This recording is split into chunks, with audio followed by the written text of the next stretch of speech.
Maybe from being maybe from the competitiveness that comes from playing many different sports at representative level throughout my life, including masters even now. Maybe from working every school holiday and weekend from a very young age to help my parents with very stretched family finances. Yep, I have been paying my own way through life since the age of 13. Maybe from learning how to survive an alcoholic dad, whose idea of girl parenting was to consistently tell me I was never good enough.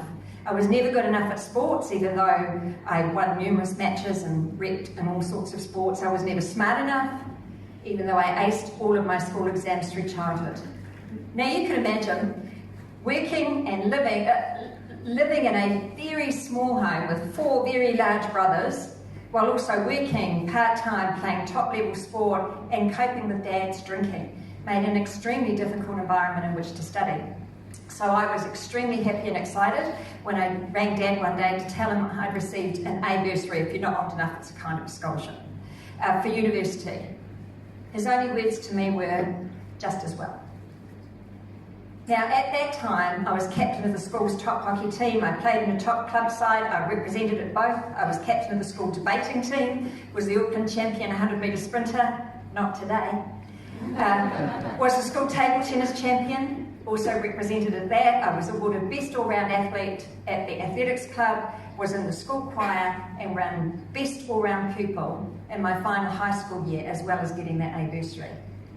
I count myself really lucky to have been born with enough intellect, to have been able to rationalise the things that my father was saying to me, that they just couldn't be right.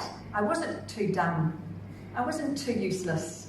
And that while it certainly hurt enormously to have him say those things to me, I understood that the things that he was saying, well, they just couldn't be true.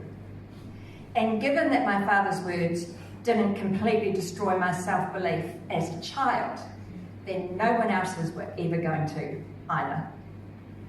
Maybe my bravery is fostered because I was blessed with the same optimistic, positive disposition that my Tongan mother had. With an alcoholic husband, 5 boisterous kids to raise, my mother did everything. Working when we were at school, painting the house, cutting the lawn with a machete, creating a magnificent vegetable patch, growing flowers to sell, sewing our clothes, and cooking like a Michelin star chef. My mother taught me that girls not only could but should just do anything.